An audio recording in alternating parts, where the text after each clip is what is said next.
नमस्कार दोस्तों, मेरा नाम है मनीष और आज इस वीडियो में हम बात करेंगे छत्रपति शिवाजी महाराज जी के बारे में। तो छत्रपति शिवाजी महाराज ने अपनी लाइफ में जीरो से शुरुआत की। मतलब उनके पास कम रिसोर्सेज थे, कम पैसा था, कम पावर थी। उसके बावजूद भी वो बहुत ज़्यादा सक्सेसफुल हुए। उन्होंने मुगलों की नींव की ईंट, मतलब मुगलों को हिला कर रख दिया अच्छे से। अपनी आर्मी बनाई और मुगलों से लोहा लिया और मुगलों को पिछाड़ के रख दिया उन्होंने, छत्रपति शिवाजी महाराज के सैनिकों की आर्मी ने। तो आज हम डिटेल में जानेंगे छत्रपति शिवाजी महाराज के बारे में। उन्होंने अपने जीवन में क्या क्या किया। 19 फरवरी 1630 को उनका जन्म हुआ था। तो उनके पिता का नाम था शाहजी भोसले और माता का नाम था जीजाबाई। तो पिताजी जो थे छत्रपति शिवाजी महाराज के, उस टाइम पे मुगलों की सेवा में लगे हुए थे। तो ज़्यादा टाइम वो अवेलेबल नहीं थे उनके बचपन के समय में, उनके पिताजी। तो माता के साथ उन्होंने काफ़ी अपना टाइम बिताया। माता ने रामायण की, महाभारत की, भगवद गीता की उनको एजुकेशन दी। जो हमारे ग्रंथ हैं उसके बारे में उनको बताया कि इंसान को लाइफ किस तरीके से जीनी चाहिए और लाइफ में कोई चैलेंज आता है तो उससे कैसे निपटना चाहिए। मतलब काफ़ी अच्छी एजुकेशन दी, बेसिक एजुकेशन से हाई लेवल की। तो इन सब चीज़ों को पढ़ने के बाद छत्रपति शिवाजी महाराज बड़े हुए और उन्होंने अपने लाइफ में गीता से जो एक्सपीरियंस लिया था, गीता को पढ़ने के बाद, महाभारत को देखने के बाद, उन्होंने रियल लाइफ में इम्प्लीमेंट किया उसको और वो काफ़ी ज़्यादा सक्सेसफुल हुए। तो छोटी उम्र में ही छत्रपति शिवाजी महाराज ने जो है एक नेचुरल, उनके अंदर एक लीडरशिप बिल्ड करने की पावर डेवलप हो गई। तो छत्रपति शिवाजी महाराज ने गांव में जाके, पुणे के साइड गांव में जाके वहाँ के लोगों में देखा कि ये लोग काफ़ी पावरफुल है, मतलब फिजिकली काफ़ी स्ट्रांग है, लेकिन इनको सही तरीके से गाइड करने वाला कोई होना चाहिए। इन्होंने गांव के लोगों को इकट्ठा किया, अपने फ्रेंड्स को इकट्ठा किया और उन्होंने कहा कि हम जो हैं मुगलों की सेवा में लगे हुए हैं। हम जो हैं एक किस्म के सर्वेंट बन के रह गए हैं मुगलों के। हम मुगलों की सेवा में लगे हुए हैं, मुगलों के हम नौकर बन के रह गए हैं। तो उन्होंने कहा कि जो हमें जो है गुलामी को तोड़ना पड़ेगा, हमें आज़ाद होना पड़ेगा, हमें इंडिपेंडेंट होना पड़ेगा, हमें सेल्फ डिपेंडेंट बनना पड़ेगा, हमें एक अपनी आर्मी बनानी पड़ेगी, हमें एक अपनी एक यूनियन बनानी पड़ेगी, हमें जो है अपना साम्राज्य स्थापित करना पड़ेगा। तो छत्रपति शिवाजी महाराज ने छोटी उम्र में ही, 12 साल की उम्र में ही बड़े बड़े कारनामे करके दिखाए और अपने आप को प्रूफ किया कि हम किसी से कम नहीं हैं। हम भी सब कुछ कर सकते हैं अपनी लाइफ में सब कुछ अचीव कर सकते हैं। Nothing is impossible. ये छत्रपति शिवाजी महाराज की लाइफ के बायोग्राफी को पढ़ के और उनके एक्शंस को जान के सीखने को मिलता है। तो मुगलों के से आज़ाद करने के लिए, मुगलों की गुलामी से आज़ाद करने के लिए छत्रपति शिवाजी महाराज ने गांव के लोगों को इकट्ठा किया, उनको ट्रेंड किया और सबसे पहले उन्होंने अपने खून से महादेव जी को तिलक किया। मतलब चाकू निकाला, हल्का सा कट लगाया अपने हाथ पे और भोले बाबा जी को तिलक किया और उन्होंने एक कसम खाई कि मैं मुगलों की नींव की ईंट को हिला के रख दूंगा, मैं उसको जड़ से उखाड़ के फेंक दूंगा उनके शासन को अपने देश के अंदर। और उन्होंने ऐलान किया कि मैं स्वराज यात्रा निकालना चाहता हूँ। तो छत्रपति शिवाजी महाराज ने निश्चय कर लिया, एक मतलब संकल्प लिया कि मैं अपने देश को आज़ाद करवा के रहूंगा मुगलों से। उनकी नफरत मुसलमानों से नहीं थी।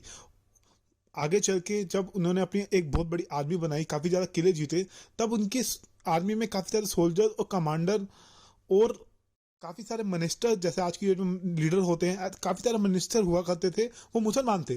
लेकिन मुगल जो है बाहर से आए थे, वो अत्याचार करते थे हमारे ऊपर और काफ़ी सारे जुर्म करते थे। उससे जो है आज़ाद करना चाहते थे छत्रपति शिवाजी महाराज।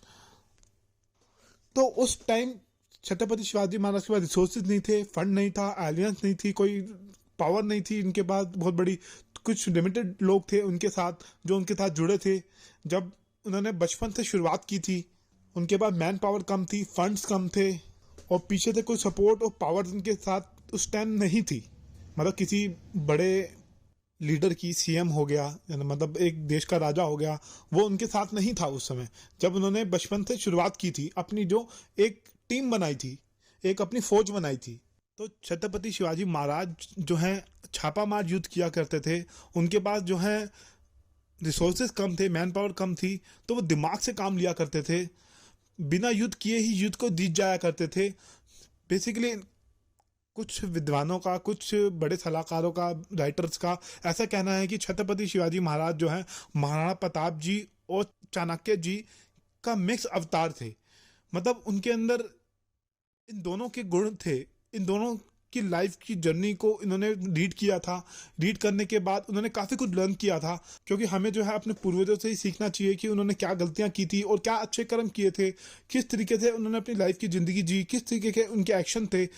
उनको पढ़ने के बाद, उनकी जीवनी को पढ़ने के बाद, उनको बुक को पढ़ने के बाद, उनकी लाइफ की बायोग्राफी को पढ़ने के बाद छत्रपति शिवाजी महाराज काफ़ी ज़्यादा, मतलब उनके अंदर एक लीडर बनने की काबिलियत आ गई थी।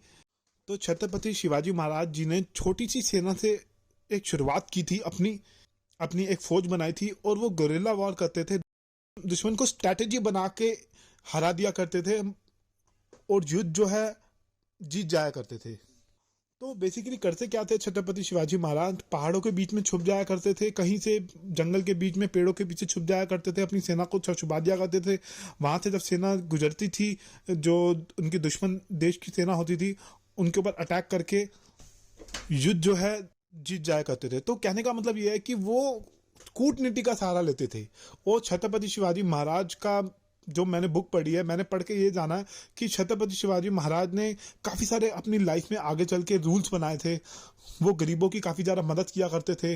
वो एक दानवीर थे और गौ माता की रक्षा के लिए उन्होंने कानून बनाए थे अपने राज्य के अंदर। और काफ़ी सारे जो लोग थे, उनके अंदर इतने अच्छे गुण थे, उनकी जो लीडरशिप थी, उसको देख के काफ़ी सारे लोग उनकी फौज में शामिल होने के लिए भी आए थे। खुद जो है छत्रपति शिवाजी महाराज के साथ जुड़ना चाहते थे दिल से, क्योंकि जब कोई एक अच्छा राजा होता है जो जनता के लिए, जो पब्लिक के लिए, जो अपने देश के नागरिकों के लिए कुछ करना चाहता है, करता है बहुत अच्छा, तो ऑटोमेटिकली लोग ज़्यादा से ज़्यादा उनके साथ जुड़ना पसंद करते हैं।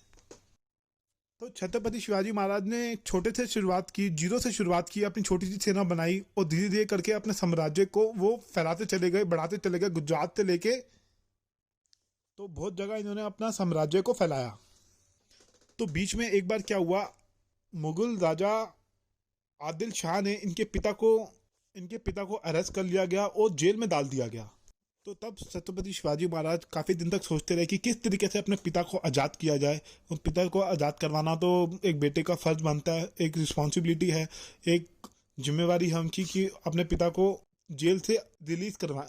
तो छत्रपति शिवाजी महाराज ने शाहजहाँ को एक खत भेजा। उन्होंने कहा कि शाहजहाँ भी तब कुर्सी पे बैठे हुए थे, वो बादशाह थे, वो भी मुसलमान थे। तो उन्होंने कहा कि आपके नॉर्थ साइड काफ़ी सारे वॉर होने वाले हैं, आने वाले समय में मैं आपकी मदद करूंगा, आप आदिल शाह को कह के मेरे पिता को रिहा करवा दीजिए। तो उन्होंने एक आलियांस बनाई, उनके साथ एक संधि की शाहजहां जी के साथ, और उन्होंने दिमाग का इस्तेमाल करके बिना युद्ध लड़े, बिना खून खराबे के अपने पिता को आज़ाद करवा लिया, रिहा करवा लिया वहां से। तो छत्रपति शिवाजी महाराज बिना लड़े ही युद्ध को जीत जाया करते थे, दिमाग का इस्तेमाल किया करते थे। यही इनकी चतुराई थी कि सामने वाला जो है सिलेंडर कर दिया करता था इनके सामने। तो छत्रपति शिवाजी महाराज ने एक अपनी नेवी बनाई, इंडियन नेवी फोर्स बनाई उन्होंने। Father of Indian navy Chhatrapati Shivaji Maharaj को कहा जाता है। तो छत्रपति शिवाजी महाराज जो है स्ट्रैटेजी बना के वर्क करते थे। प्लान ए उनके दिमाग में होता था, प्लान ए को इम्प्लीमेंट करते थे कि अगर इस तरीके के हालात बने, इस तरीके का कुछ सिनेरियो बना, तो मैं कैसे वॉर लड़ूंगा। उनके दिमाग में 2-3 प्लान हुआ करते थे। वो ऐसा नहीं है कि सीधा जाके दुश्मन से भिड़ जाया करते थे। दुश्मन जो है उनके सामने कई बार बिना युद्ध लड़े सिलेंडर कर दिया करता था और उनको मारने आता था और उन्हीं को बात करके चला जाता था। तो उनके बाद 2-3 प्लान हुआ करते थे। जब भी वो वॉर करने जाते थे तो हमेशा अपने दिमाग में वो प्लान ए, प्लान बी और प्लान सी भी बना के रखते थे। ये सब इन्होंने, जो हमारे ग्रंथ हैं हिंदुओं के, गीता है, महाभारत है, रामायण है, और भी काफ़ी सारी बुक्स को पढ़ के उन्होंने बचपन से ही महाराणा प्रताप जी की बुक को पढ़ा और चाणक्य जी की बुक को पढ़ा। मतलब काफ़ी सारी बुक्स को पढ़ के उन्होंने जो नॉलेज हासिल की उसको अपनी लाइफ में इम्प्लीमेंट किया और इम्प्लीमेंट करके एक सक्सेसफुल राजा बने वो। उस समय कहा जाता है कि जो आदिल शाह था, जो तब का जो एक बहुत बड़ा राजा था, एक तानाशाह था, वो छत्रपति से काफ़ी परेशान हुआ पड़ा था। तो इसने अपने सबसे बड़े सेनापति अफजल खान को छत्रपति शिवाजी महाराज को अरेस्ट करने के लिए या उसको हराने के लिए और उसके छत्रपति शिवाजी महाराज ने जितने किले जीते थे उसको जीतने के लिए एक बड़ी आर्मी लेके छत्रपति शिवाजी महाराज से लड़ने के लिए भेजा। तो अफजल खान ने छत्रपति शिवाजी महाराज के पास एक प्रपोजल भेजा कि मैं आपसे अकेले में मिलना चाहता हूँ, ना आपके पास कोई सेना होगी ना मेरे पास कोई सेना होगी, मैं आपके साथ संधि करना चाहता हूँ, सेटलमेंट करना चाहता हूँ। तो अफजल खान जानता था कि छत्रपति शिवाजी महाराज जी जो हैं एक ईमानदार ऑनेस्ट आदमी है, धोखा नहीं देंगे। तो उसने कहा कि मैं आपसे अकेले मिलने आऊँगा और मैं आपके साथ संधि करना चाहता हूँ, क्या आप मुझसे मिलोगे? छत्रपति शिवाजी महाराज ने कहा ठीक है, मैं आपसे अकेले मिलने के लिए तैयार हूँ। तो अफजल खान ने कहा कि ना मेरे पास कोई अस्त्र शस्त्र होगा, ना आर्मी होगी, ना आपके पास कोई आर्मी होगी, हम अकेले में मिलेंगे। और छत्रपति शिवाजी महाराज मान गए। अफजल खान के दिमाग में ये था कि छत्रपति शिवाजी महाराज एक ईमानदार आदमी हैं, तो ये मेरे से मिलने आएंगे और मैं इनको अरेस्ट कर लूँगा या इनको ख़त्म कर दूँगा। तो अफजल खान जब वो मिलने गया तो वो काफ़ी हट्टा कट्टा था छत्रपति शिवाजी महाराज के कंपैरिजन में, उसकी हाइट भी काफ़ी ज़्यादा थी। तो उसने छत्रपति शिवाजी महाराज को बोला आइए गले मिलते हैं। और उसने क्या किया, पीछे से खंजर निकाल के छत्रपति शिवाजी महाराज को मारने की कोशिश की, पीठ पे एक वार किया। लेकिन छत्रपति शिवाजी महाराज जो हैं, कहें कि किस्मत ने साथ दिया या फिर छत्रपति शिवाजी महाराज जो थे एक स्ट्रेटजी बना के, जैसे उन्होंने बताया कि वर्क किया करते थे कि ये सिनेरियो होगा तो कैसे युद्ध लड़ना है, दूसरा सिनेरियो बी होगा तो कैसे युद्ध लड़ना है। तो छत्रपति शिवाजी महाराज पूरी तैयारी के साथ गए थे। बुलेट प्रूफ जैकेट पहनी थी उन्होंने, बुलेट प्रूफ जैकेट की वजह से वो बच गए वहाँ पे, वरना इतिहास में कुछ और ही दर्ज होता। महादेव जी की कृपा कहो कि उस समय छत्रपति शिवाजी महाराज ने दिमाग से काम लिया और वो उस वॉर से बच गए। तो जैसे रिंग सी होती है ना, हमारे हाथ में रिंग पहनते हैं, तो छत्रपति शिवाजी महाराज के पास कुछ वेपन था हाथ में। छत्रपति शिवाजी महाराज ने पहले वॉर नहीं किया, वॉर बाद में किया, पहले उसने अटैक किया। उसने अटैक किया तो अपने आप को डिफेंड करने के लिए छत्रपति शिवाजी महाराज ने उसके पेट पे वॉर किया और उसको ढेर कर दिया वहाँ पे। तो इसके मारने के बाद उनकी सेना पे अटैक किया, उनका मनोबल तोड़ दिया, उनका एक बड़ा लीडर मारा गया। तो सेना के अंदर एक नेगेटिव वेव चल पड़ी कि हमारा लीडर मारा गया। उनका जो सेल्फ कॉन्फिडेंस था वो पहले ही जीरो हो गया सेना का, आर्मी का, जब उनको पता लगा कि हमारा जो सेनापति है वो मारा गया। और इस तरीके से छत्रपति शिवाजी महाराज ने ये वॉर जीता। वॉर जीतने के साथ एक बड़ा किला उन्होंने जीता।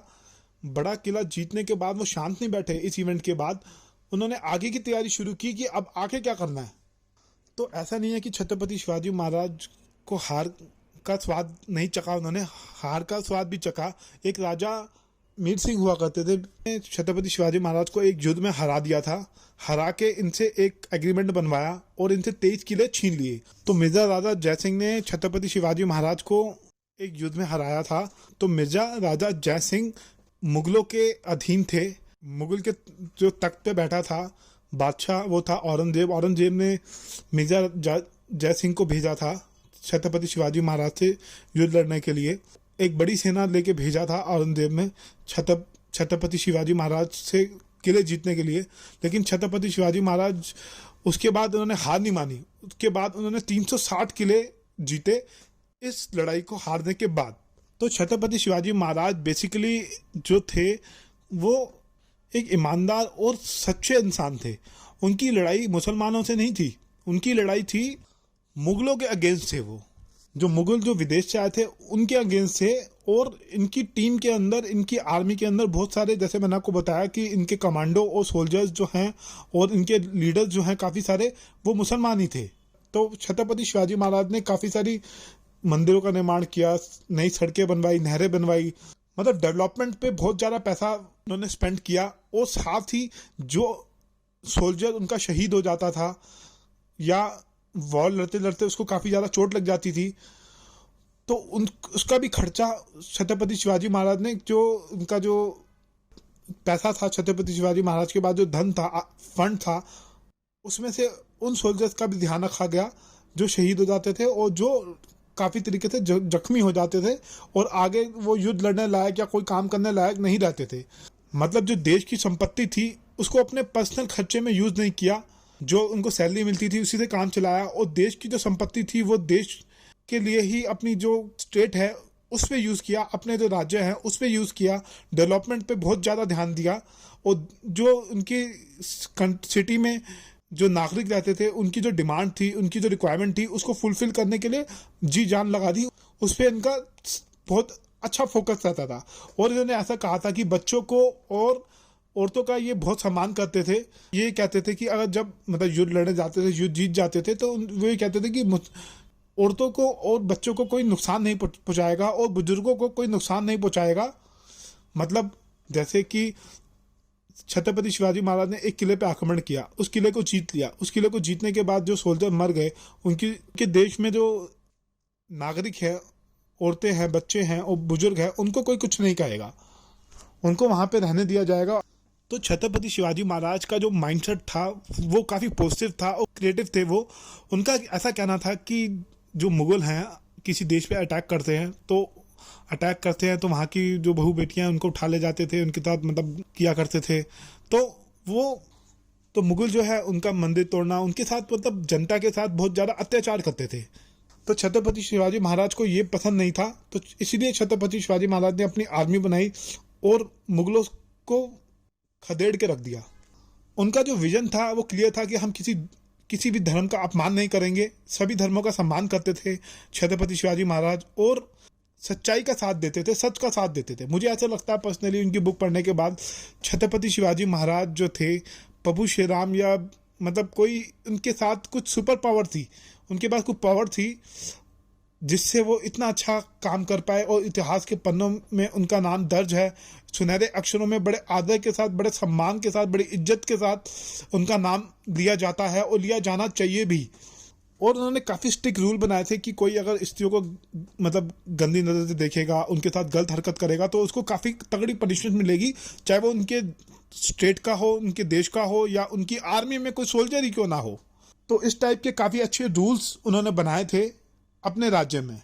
तो उनकी ऐसी क्वालिटीज़ को देख के उनको बहुत ज़्यादा रिस्पेक्ट मिलती थी, काफ़ी ज़्यादा इज्जत मिलती थी, और तो बुजुर्गों से भी, बच्चों से भी, और मतलब सब उनकी दिल से इज्जत करते थे और उनको राज सिकंदर पे बैठे हुए देखना चाहते थे। और उनके लिए मतलब लोग अपनी जान भी देने को तैयार थे, क्योंकि उनको पता था कि छत्रपति शिवाजी महाराज जैसा राजा बहुत किस्मत से, बहुत नसीब से मिलता है। मुझे ऐसा लगता है कि ऐसा एक राजा हर युग में, हर समय में होना चाहिए, जो देश के बारे में सोचे, देश की जनता के बारे में सोचे, उनके फायदे के लिए काम करे, और देश की जनता है उनके ऊपर अत्याचार ना होने दे, अच्छे रूल्स बनाए, अच्छे से रूल करे। तो मेरे हिसाब से अगर आप हिस्ट्री को पढ़ने में इंटरेस्टेड हैं तो छत्रपति शिवाजी महाराज जी और महाराणा प्रताप जी ऐसी बुक्स पढ़िए, और अपने बच्चों को भी इनके बारे में एजुकेट कीजिए, बताइए उनको कि हमारे पास के जो राजा रहे उन्होंने किस तरीके से संघर्ष करके मतलब कितना बड़ी कुर्बानी दी है। बुक्स पढ़ सकते हैं, आपको अमेज़ॉन पे छत्रपति शिवाजी महाराज के बारे में बुक मिल जाएगी, आप उसको कोरियर करके मंगवा सकते हैं, पढ़ सकते हैं। बस इसी के साथ मैं इस वीडियो को समाप्त करता हूँ। अगर आपको वीडियो अच्छा लगा हो तो प्लीज़ लाइक कीजिए, शेयर कीजिए और अपने कमेंट दीजिए। धन्यवाद दोस्तों, thank you so much, bye.